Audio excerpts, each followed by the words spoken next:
Classroom talk is something of a hot issue, imbued with a heat constituted as much by emotive and cultural dynamics as it is rational and theoretical ones. The issue of talk has been surrounded by a considerable rhetoric, and its presence in classrooms tends to infringe on the politics of professionalism, troubling culturally ingrained notions of power and control. This podcast has a provocative purpose. It sets out to bring to the surface some of these social, cultural and affective dynamics. In doing so, I intend to encourage the listener to interrogate talk in practice beyond theories of learning, in ways that attend to its full complexity, its emotive and political facets. Cultural framings of this issue have been established by historical trajectories, ones which establish a convention that talk is bad. This discourse is both prevalent and powerful. It infiltrates institutional norms and the professional identities of teachers. It can manifest in emotively charged ways, even amongst educationalists with dialogic commitments. Talky classrooms can be noisy classrooms, and noisy classrooms can tap into our insecurities. They trouble dominant constructs of order and discipline, which, though distant from the archetype of a silent Victorian classroom, are nevertheless born of them. In this sense, a latent negativity about talk amongst learners is born not of pedagogic sentiment, but of a worry that Mrs. Smith in the classroom next door will think we've lost control. Or worse still, that the various measures against which teachers are held accountable will define our noisy classrooms as a weakness.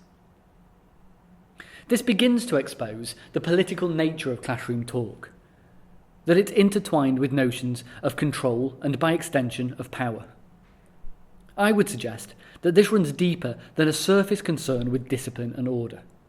Rather, it relates to constructs of authority and to the power politics of knowledge in the classroom. Where a teacher owns the majority of talk which happens in the classroom, they are situated as a prime authority.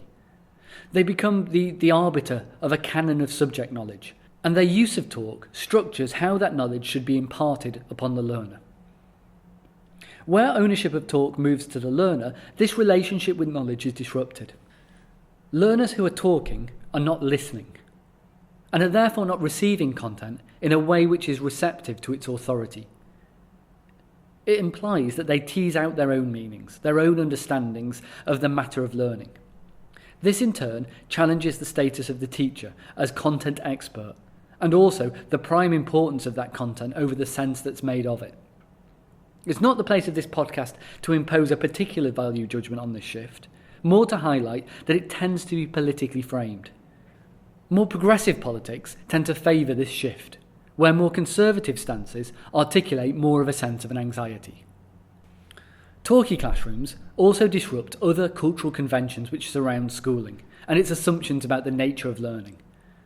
Most notably, we tend to imagine learning as something individualised, located as an atomised event within the individual as a cognitively isolated unit. We organise our institutions around this principle, from how we assess and accredit learning down to how we orchestrate teaching and learning experiences. Chat disrupts this, at both a surface level and more deeply. When learners talk, they transgress the atomised boundaries our educational culture imposes around them. In disturbing these conventions of practice, they reconstruct what learning is. It becomes a collaborative accomplishment, a networked rather than an atomised event. This is not particularly controversial in itself, but it becomes so when we follow it to its logical end. If learning is a collaborative achievement, if it occurs in the spaces in between people rather than as an isolated event within their heads, how do we ascribe ownership to that learning? What basis do we have to suggest that it belongs to any single individual, and to ascribe achievement and qualification to them and them alone? In this podcast, I've therefore suggested that an interrogation of the seemingly simple act of talk in classrooms, and of the anxieties and negativities it's conventionally produced, can act as a lens through which to deconstruct some really fundamental positions on the nature of learning and of schooling. It exposes fault lines in educational discourse around notions of power and of control, and it disrupts some of the very basic assumptions about learning which are built into our institutional genetics. I would suggest that it's only through a direct confrontation of these facets, and of our own tolerance to disrupt and reconstruct them, that we can properly understand our own pedagogical orientations to talk in its fullest significance.